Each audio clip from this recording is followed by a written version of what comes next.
My best bet, pizza serve.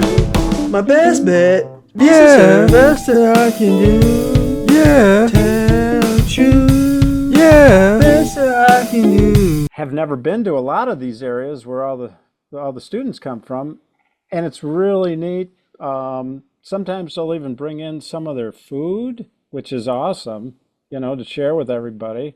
Um, I had a student from Mexico who he made his grandmother's mole recipe and just brought that in, and boy, we didn't get anything done, which was awesome. That day, we didn't get anything done. Man, I'm hungry already, man. Like, why do you gotta say that? Like, no, seriously. I like some mole. Okay. Exactly, exactly. Okay, so two truths and a lie. All right. I was born in Chicago. I studied painting and I wanted to be an airplane pilot.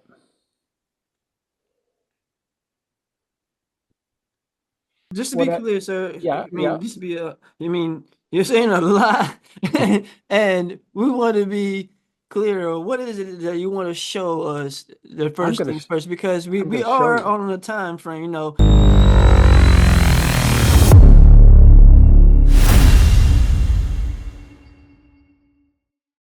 Designing less, designing in your face. Designing less, designing in your face. Don't know what to design today, but there's just one thing I know for sure. What's up, everyone? I'm Dev Dog Devin, and welcome to another episode of Designing Last, where clients and colleagues help me complete the challenge of designing a memorable design in just a moment, or laugh at our design in just a moment. Today's special guest client is none other than Don. Don, how are you? Good to see you. Good to see you. And welcome to my studio here. Welcome to Designing Last, sir. We're happy to have you. Can you please do me an honor of telling me who you are and who you represent?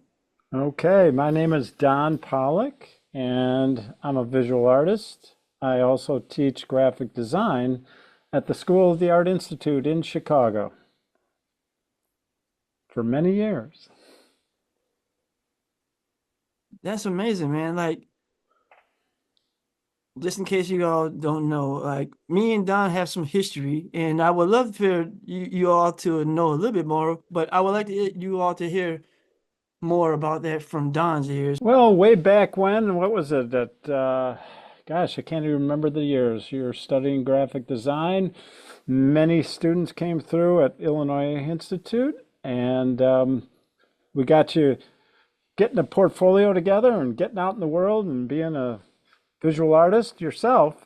And over the years, I've actually worked there many years, and then I shifted over to the Art Institute, along with a couple other faculty member. We were, pretty good colleagues there for a long time, and then just that school ended up closing, and I moved on with some other folks and landed at the Art Institute. Okay, that's pretty cool. Do you mind like sharing what some of them colleagues are? Like, I'm pretty sure I probably remember some of them. Do you mind Well, sharing? well, sure. There was Steve Farrell Okay. and Jiwan San and Cindy Oh, Kirby. okay. I definitely All remember Kirby. I definitely remember Son. And I'm familiar with the other person, but I didn't never had their class though. But I definitely remember the other two. gotcha. Yeah, Okay. yeah. So we're all well. Cindy Kirby's doing some other work in the Evanston area, but we're all over at the Art Institute. Yeah. Okay. That's amazing to see how like it's like full circle, man. Exactly, exactly. Yes.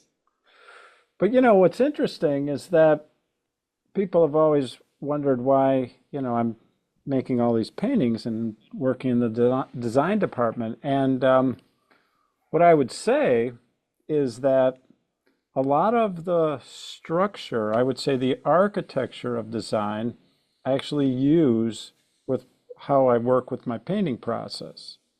Okay. So not only am I using my skills to design catalogs and things like that, but just the idea of how to work on a project and kind of build a framework around how to dive into a concept and carry it through. Very much a design process keeps me organized as a painter as well. I completely agree with that.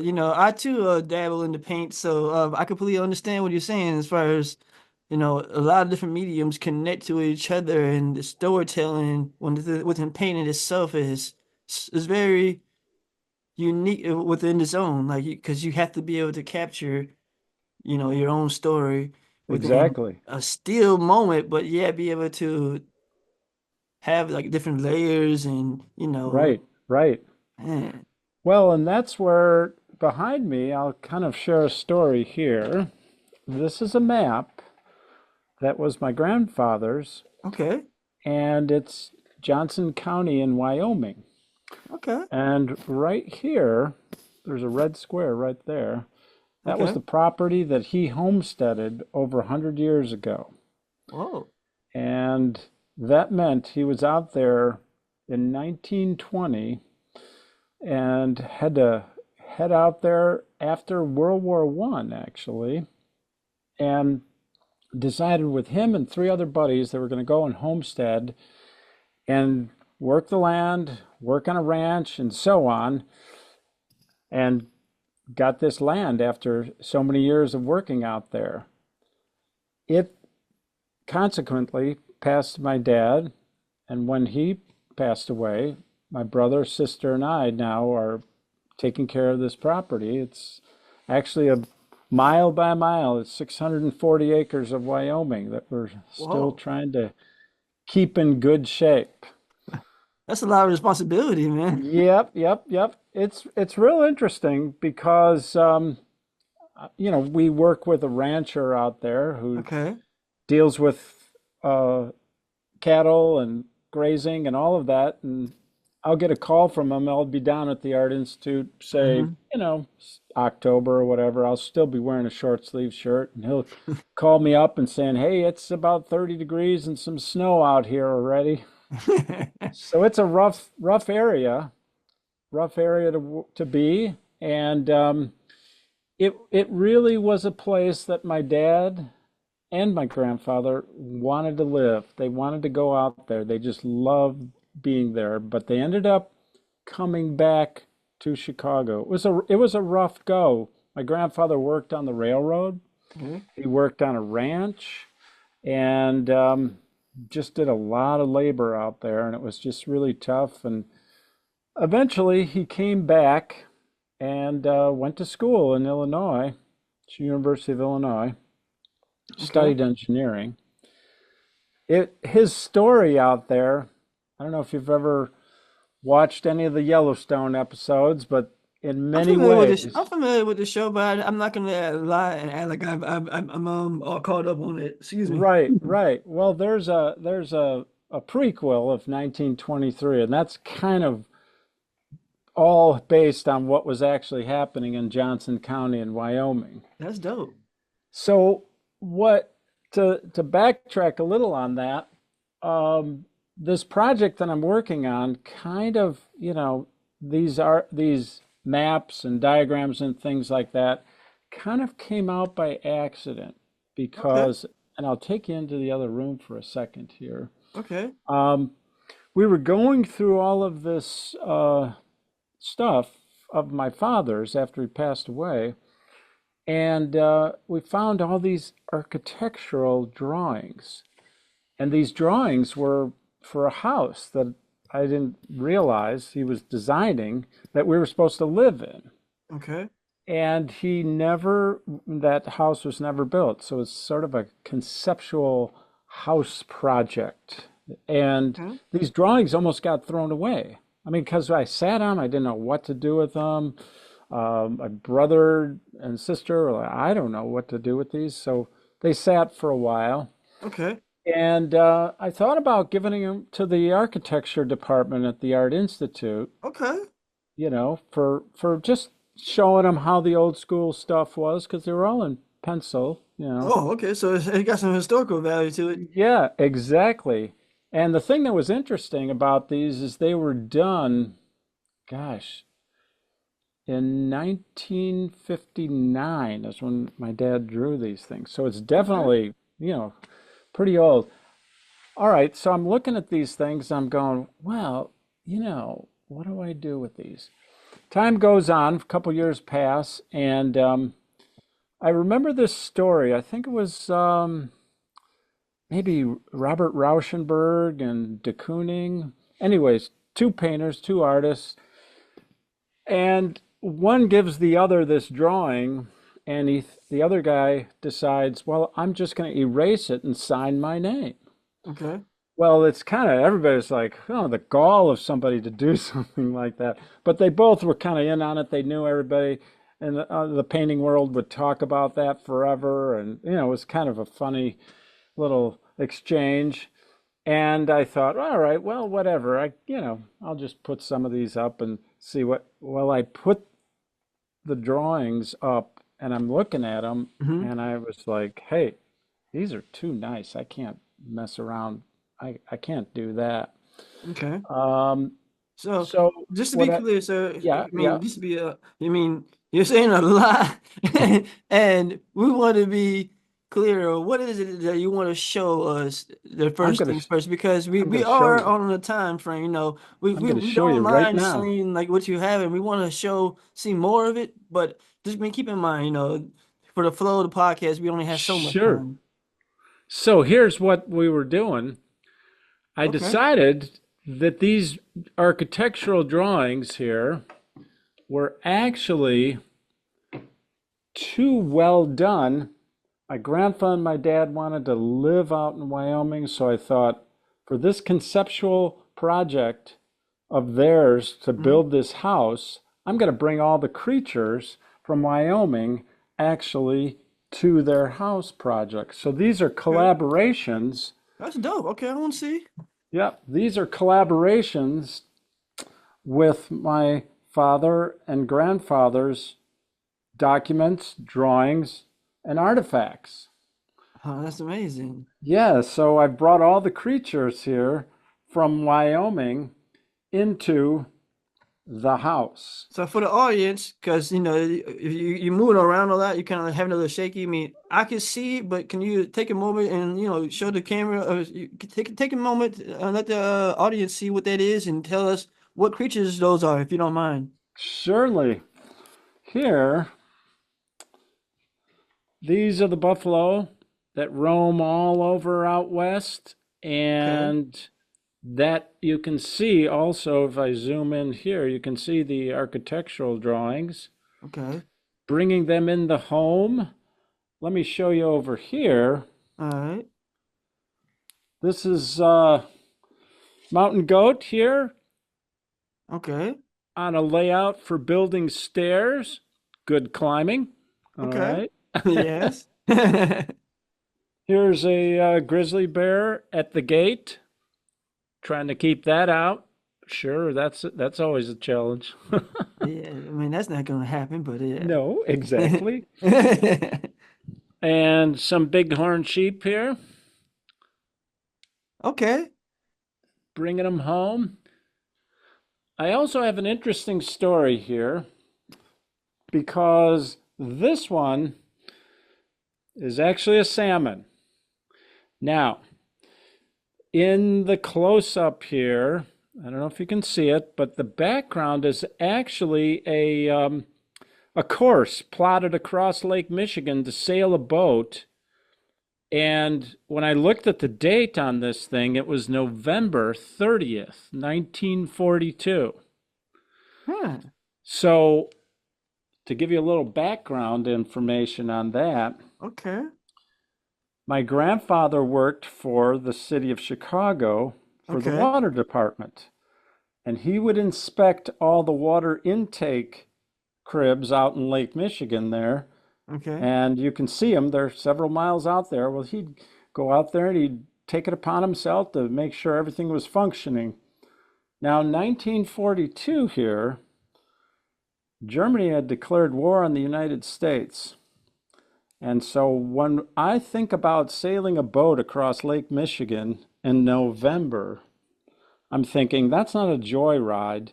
He's probably going across Lake Michigan in the middle of November to see if there were any German submarines in the Great Lakes that Oh, could maybe attack our water source. like some on some spy type of stuff. Oh, so that was kind of a crazy, Teddy Roosevelt kind of activity that my grandfather was known for doing. Huh. And I just think that's probably what he was doing. Did he ever tell you any stories about some stuff he found, anything like that? Well, no, and actually, I found out because last summer I was out in Newfoundland. Actually, there was an artist residency, and I didn't realize this, but the people in Newfoundland said there were German submarines off of the coast of Newfoundland, Okay. as well as in the St. Lawrence by Quebec. Huh. Okay. So I'm sure they were worried would they get into the Great Lakes. So he was so vigilant with his job that we speculate that that's probably what was going on because plotting a course to sail a boat across Lake Michigan in November is just not something for fun. Completely understand. Hey, that's a great point. Speaking of it being November, you know, by the time people see this, it should be around that time. November. However, can't say that it is or no, nor that it's not. However, I will say this, you know, with this being the season of, it being the end of the year and things of that nature, you know, things cannot be more important that we know that uh, what we're here for when it comes to designing last. And we want to remind you, you and everyone who's watching, to not only hit the like button and click and all that stuff. No, we want you all to stay engaged. So at this time, we're going to make sure we pivot by we showing you our new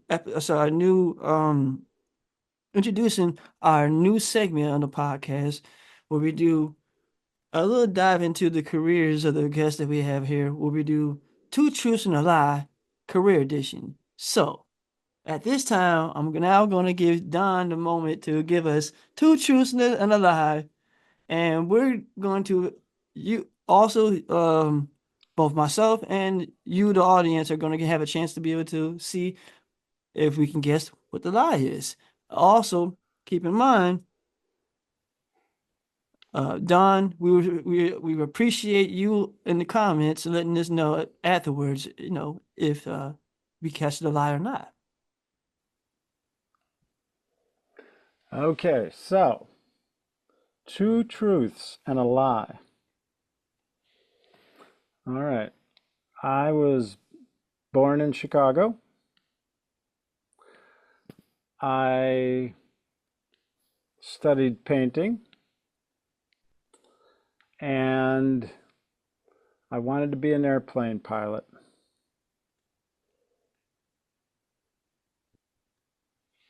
All right, there it is. Two truths and one lie.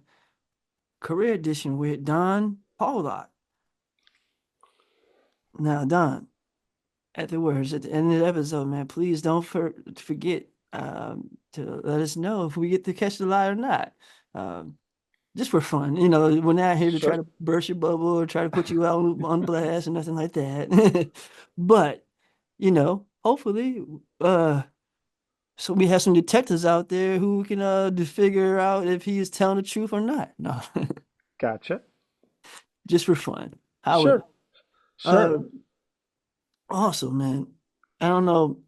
So, what you saying that on the off camera that you haven't got a chance to really dig deep into the podcast?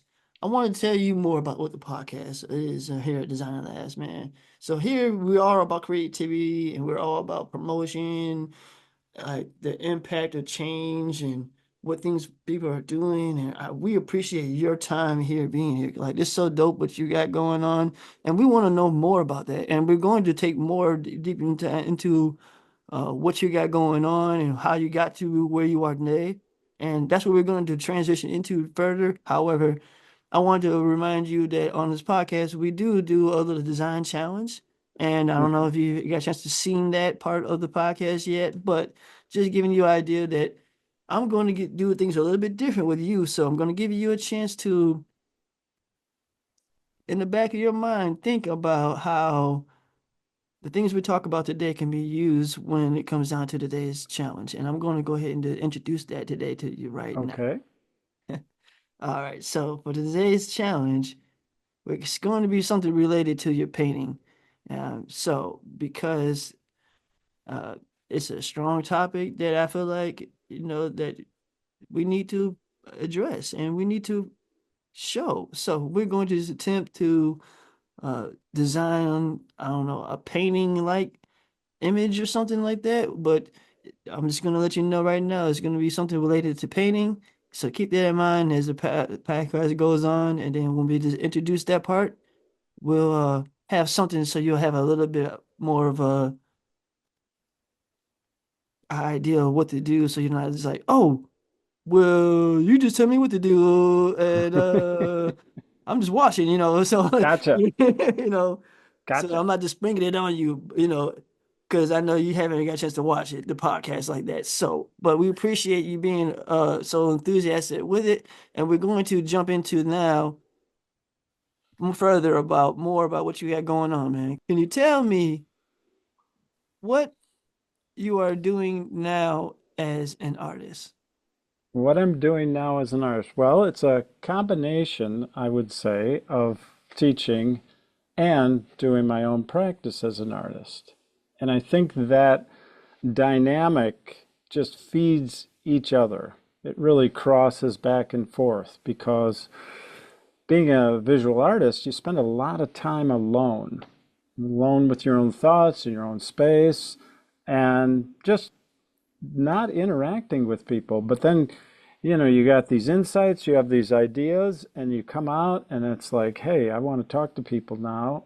And it's really stimulated to be in school because there's a lot of creative energy there and people are interested in learning and trying new things. And, I have an empathy with the students because I'll be struggling with similar issues of trying to solve a problem and then they've got a problem. So it's really a nice back and forth process. And it just makes me think too, like I just don't want to give that up, like I it's really an important part of the process for me is teaching and doing my own creative work. Plus, the thing that's fascinating at School of the Art Institute is that we just have students from everywhere around the world. And I'll be in a class literally where there's 100% of the population is from somewhere else. They're not even Americans, some of them. But there's amazing diversity of culture from around the world. And that's exciting for me.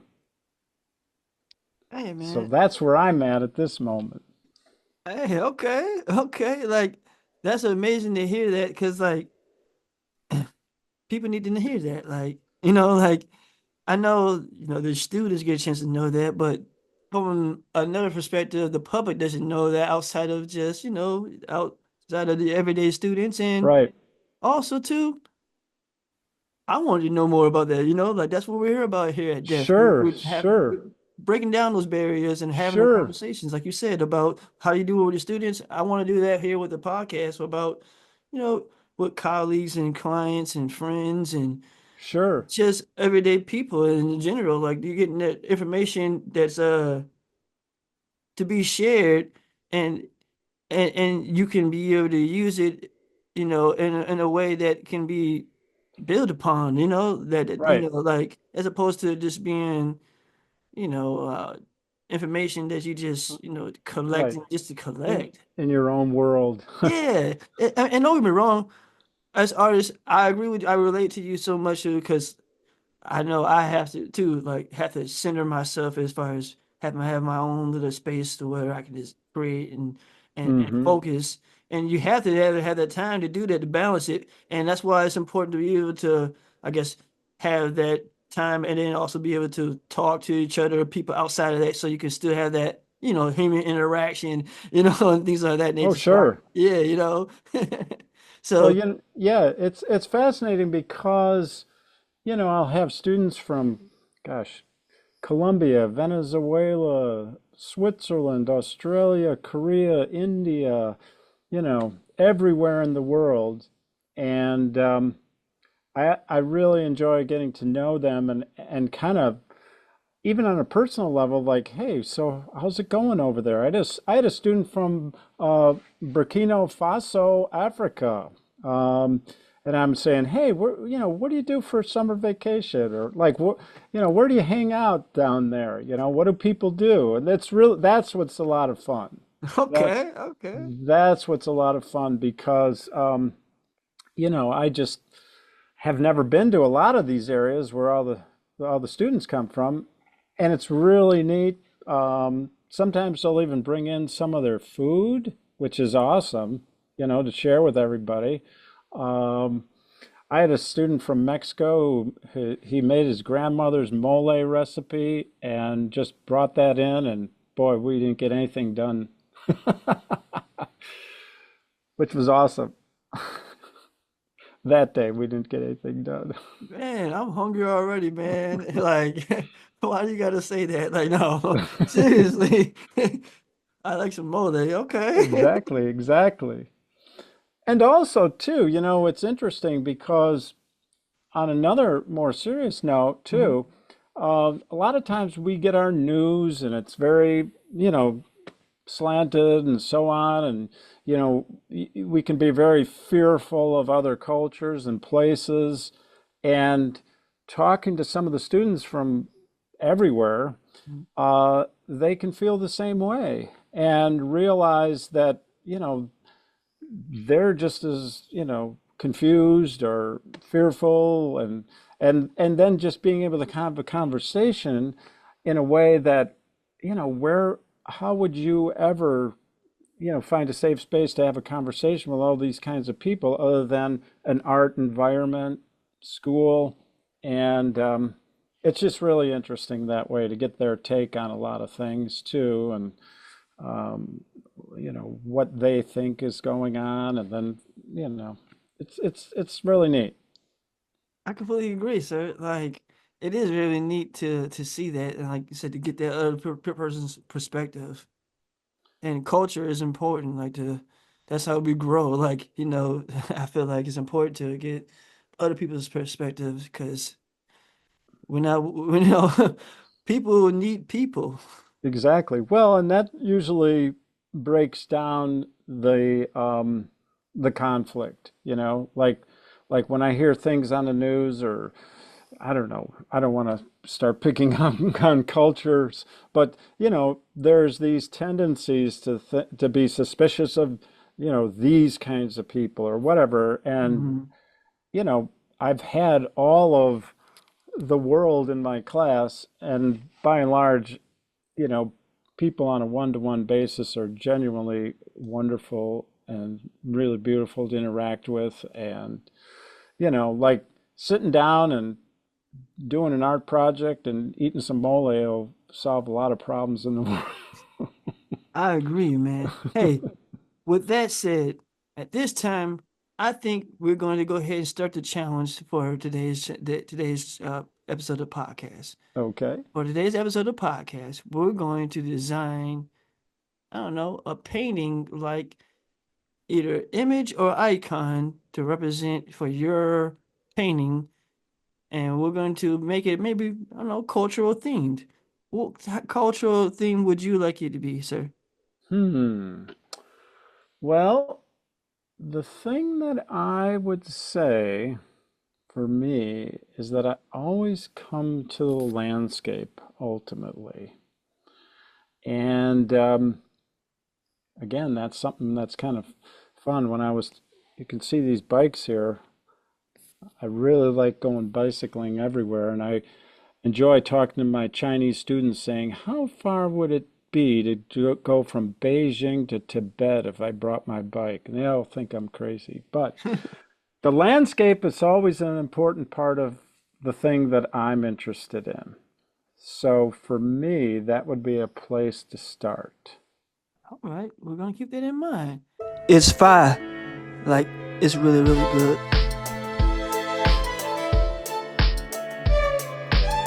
I've been waiting so long, you don't know, coming from a place, broken home, close your mouth, move it along, look elsewhere, cover south, don't go, not like that, take 'em back, 86, cats. What can you think of, Don, when it comes to today's episode that you would like to have designed within 10 minutes?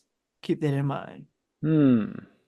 And who am I assigning this one to? Well, this will be something representing for you, sir. So this will Okay, be all something right. this will be like a collaboration, and this is Gotcha. going to be a chance for us to see what we can come up with together. It's all for All fun right. All within right. 10 minutes. Well, I would say I like to begin with the landscape. That's my Okay.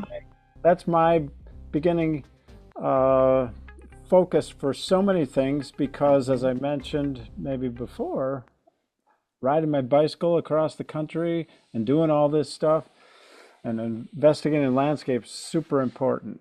Um, Okay. that's a place to start. Okay. So you want to do something else landscape? So at least we got the orientation of of exactly what we're going to design. That puts things into frame.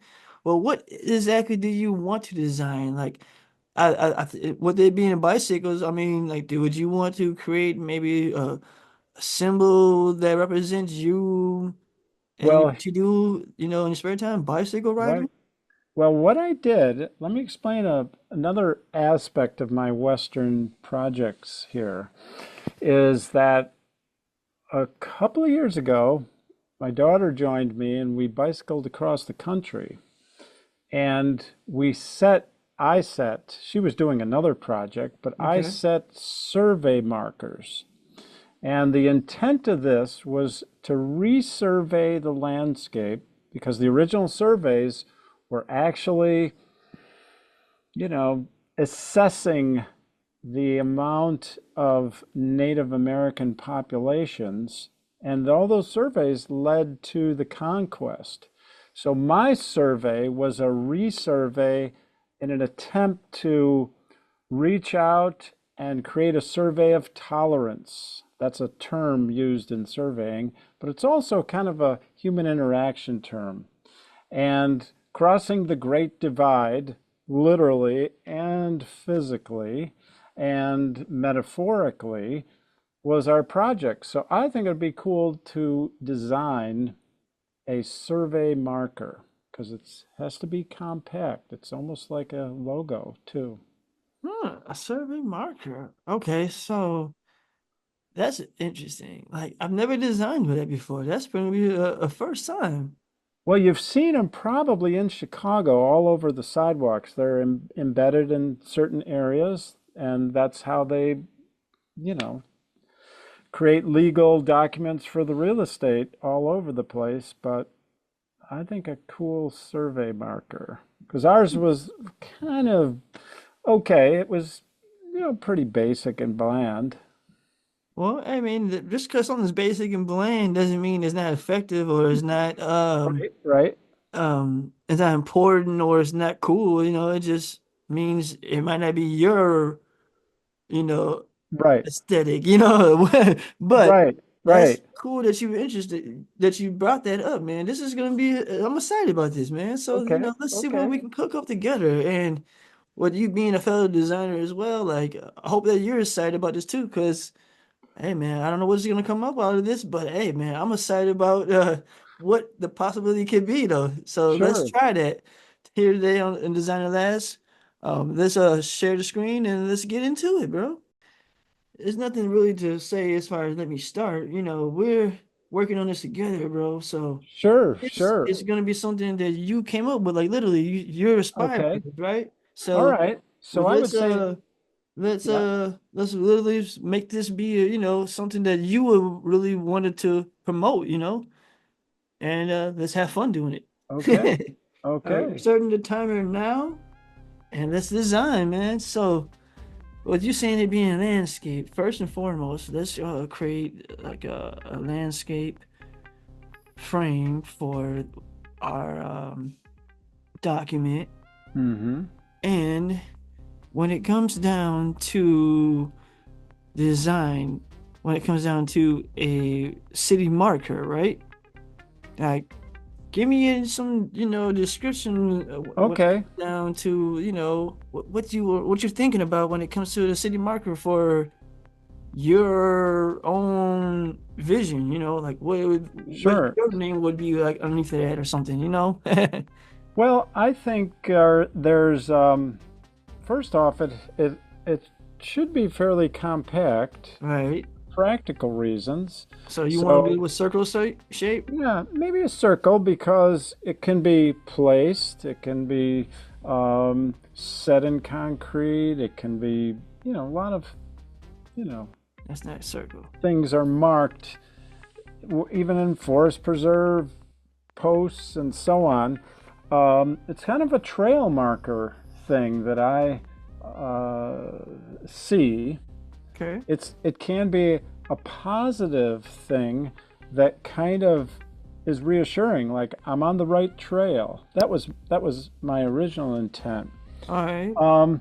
One of the things that I think is really cool Keep in mind, is we only have about 8 minutes and 20 seconds left. So okay. let's try to be more descriptive of what you would think in the power as a vision. So I'm gonna say it should have a tree.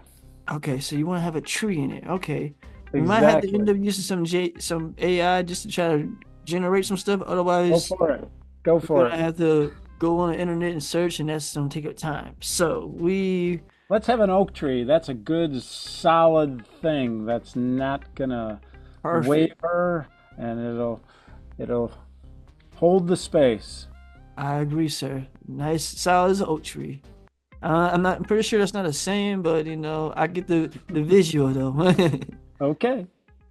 There we go. We got some nice solid oaks. Live oak. Let's see what we got. There's so many kinds of oaks, but those big strong oaks you see in Illinois all over the place, I think So is a these are good more start. illustrative like designs. Do you want more of a more simplistic look, or do you want more of More simplistic, black and white. a That's what I okay, would say, like an engraving. I okay, think black and that's white oak black and tree oak tree engraving? engraving. Yes, that would be the place to start for me. Got you. Oak tree engraving, and then maybe we should change the. Well, hold on. Let's do that first. If that doesn't come out right, then we'll change some settings in here, and maybe we'll see if it gets some better, like more of like icon like shapes. Is that what you're Mhm. looking for more of, as opposed to being like illustration? Well, I think a solid. It's hard to see those. They're more empty. I want a leafed oak, Yeah, not a cause fall oak. A yeah, nice summer leafy oak tree okay. and Summer oak tree. with leaves. Yeah, it's very important that we use our words. Exactly. We want that thing to be a live oak. That's actually a kind of oak Summer um, oak. You said with summer oak tree leaves. with trees. So with Oak leaves. tree with leaves. Yeah, with leaves. Got it. Okay. Summer oak tree with leaves engraving. Yep. We got to get this AI thing on the right track there. Hey man, sometimes it Has does a have a mind mind. of its own. What's that first one look like? Well, it's still populating the image all the way, but it looks these are still pretty empty though, man. What's that other one? Oh, that one's sort of interesting. It's interesting, but as far as the amount of time we have to color it in and stuff, even that's very. You said you want a black and white, and that's what you're getting. All right. Maybe I should just say engrave. Maybe that changes it instead of engraving. I don't know if that makes a difference. Let's see if that makes a difference. Similar to what? No, that's not what I said. Okay. Engraved. Okay. And then I would say that the type around it should say measure of tolerance, Okay. because So that's the spirit of our project. level of tolerance, right? Measure of tolerance. That's Measure. actually, a good human interaction term and a good survey engineering term. We want good tolerance. Okay. Noted. Noted.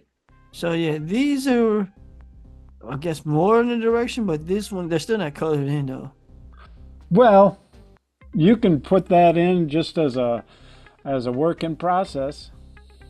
I could do maybe icon and maybe change this to that and change that. Okay, so we got down to 3.5 minutes left, man. So this is gonna be the last one. We're gonna have to choose something from one of these, and then we're gonna have to just play with what we got as far as making the All right. decision. All right. Well, But, you could take that one you already have and place it in the circle. Okay. Well, we gotta wait now because it's generating. So that's one of the things. In our age of AI now. Yeah. I mean, it's how do you feel about AI? Well, it's some things I think it can be really useful for, like for medicine and experiments, but for taking the place of human creativity, I like to hit the drawing board first myself. I can't agree with you more. But how do you feel about it being used though? Like, do you use it personally? I haven't really used it. Some of my students have, and they've done it very smartly. So I think it can be used. Somebody took the leaves away. Yeah, it's like with leaves engraved, just what is this? All right, it went the complete opposite. So, you said the first one. So from Yep. this, Yep, put that one in, and in a circle around it, we'll say measure of tolerance. And that would be my statement for a survey marker. I think that could work. Yeah, so then it doesn't have to stick to the conventional, that this is the landscape and we're making room for everybody. Hey, I like your thinking. Okay, hold on. I just realized something. There's that. We don't need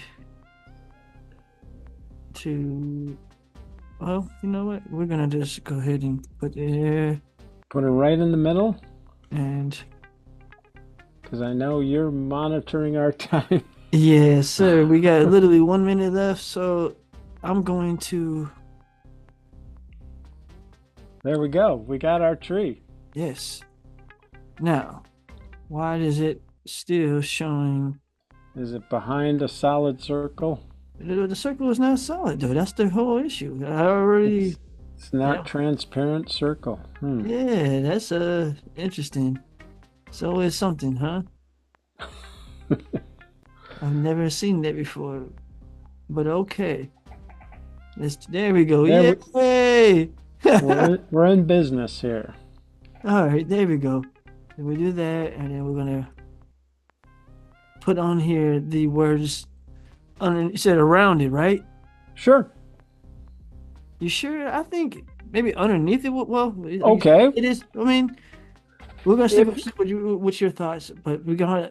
Well- it's a short amount of time though, so I don't know if I have the time to make. Oh, we got 17 seconds. I ain't got no time. You can put it on the bottom, or just have the tree, the mark of nature, if we don't have time for typography. The mark Me- of nature? the mark of nature. Oh, it's time. Man, we tried though. All right. But it's all right though. I'm gonna That's all finish right. that thought. The That's all mark right. of nature, right? And Mark of period. nature, period. The byline, measure of tolerance, if you want. Hold on, let me stop that first. Ooh. Okay. We're gonna finish up this thought because it's All right. important we at least finish our thoughts. And I think we was onto something, man. Like it could be, Sure. like you said, something unique and all, a whole new way of thinking about when it comes to what you said, a city marker. However, I would like to know at this time what type of typography are you thinking about when it comes to the mark of nature? The mark of nature. Well, if I had extra time, I'd probably do it by hand. Okay, well, it's all right. That's the beauty of technology. We do have a wide range of options when it comes to, types of fonts. So maybe we could find something that's like more handwritten. Or if go with something classical like Baskerville. And that's what you would. Well, it definitely would. It goes well with the type of imagery you have. So I see that the connection. So Baskerville was the font of the revolution. it was. Yep. And all the pamphlets for the French Revolution. So Up with the people. I was like, where are they now though? Like, man. Like, how do you feel about like different font families? Like, do you feel like is that even relevant to this day and age? Well, I think it all has a comment and on the object too, you know. But you said basketball. I'm just gonna go ahead and since you said it, you had an idea. Let's run with it. A nice serif font. Yeah. I didn't mean to cut you off, sir. You were saying. No, that'd be a good place to put a wrap on it. Baskerville. I don't know if you even got it in there. Yeah, I'm like, I know I have it on here. That's the most There we go. like. First one up. All right, There you this go. you think of I semi like the bold? italic. I like the italic. Okay. More humanistic. All right. I see what you're saying. I see it. I see it. Okay. All right. But That sounds like a good place to put a closure on that icon. yeah, There we go. I completely understand. I completely agree, sir. So at this time, y'all, this is going to be what we have designed for today for Don's idea of a city marker within the time frame that we were able to come up with, the mark of nature. Now, for the byline, I will go ahead and add it in there, sir. I know you're running short on time, so I'm just going to add that real quick, and then I want to wrap up. But I just want Very to good. know what was the beginning, the end of it, so that people don't just be like, "Whoa, the mark of nature, like that's it." Like, Measure of tolerance. gotcha. Measure of tolerance. And we'll put that in about 3 points smaller than you got. So you got 12, so, 9-point type for that one. Got it. Tolerance. A and C. There you go. And just select that and make that 3 points smaller, 9-point. That's the byline. All right. There you go.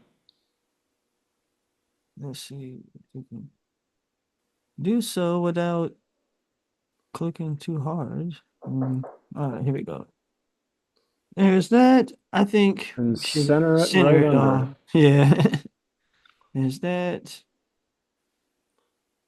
There you go. Actually, let's make sure it's centered. I'm getting my I'm getting the wave from my wife over here. I apologize, sir. No worries, but this is good. This is a good place to close it in. Yes, sir.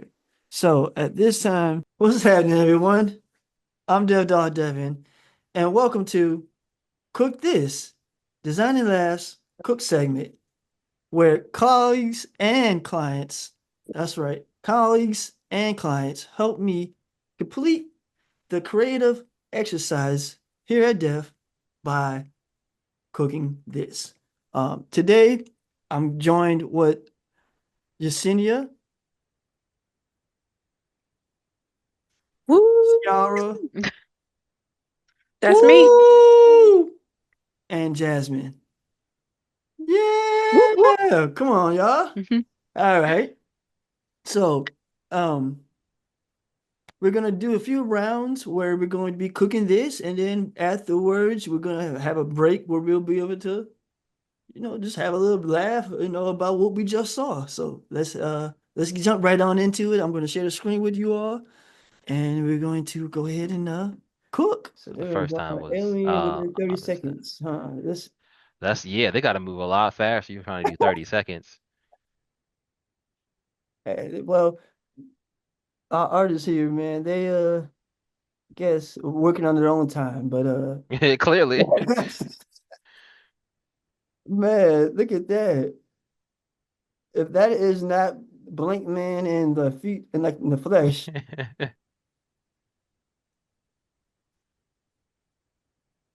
I was gonna laugh, but that didn't work.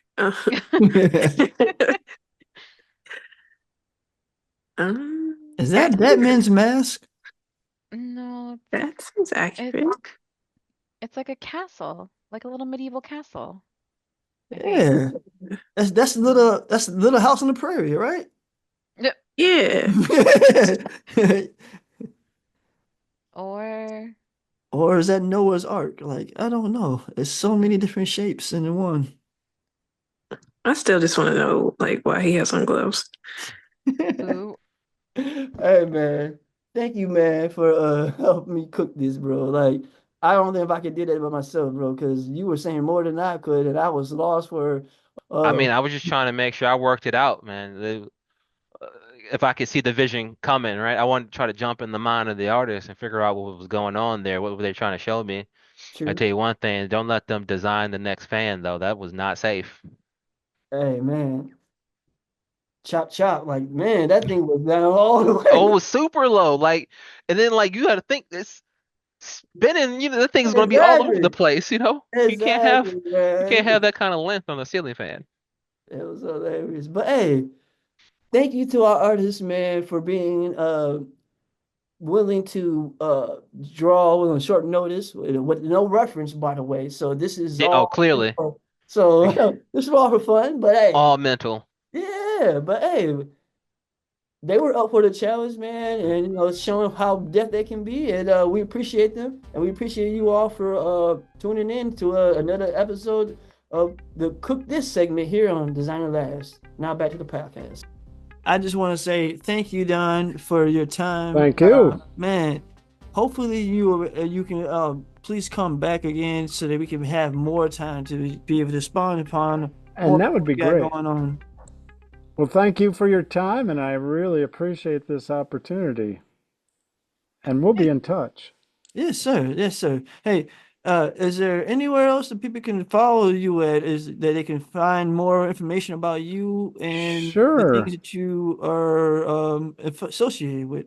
Well, you can check my work out at Gallery Victor in Chicago and Marcia Wood in Atlanta, as well as my Instagram site, if you just look up my name, Okay. Don J. Pollack.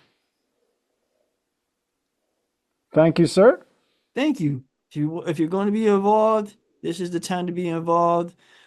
We appreciate it. We want to get our numbers up when it comes to subscribers and viewers because we want to show more about the people that we have going on here, and we want to give more feedback from both the guests and from you all. So this is a chance for us to do so, and we want to share the information that we have and just say thank you for everyone's time.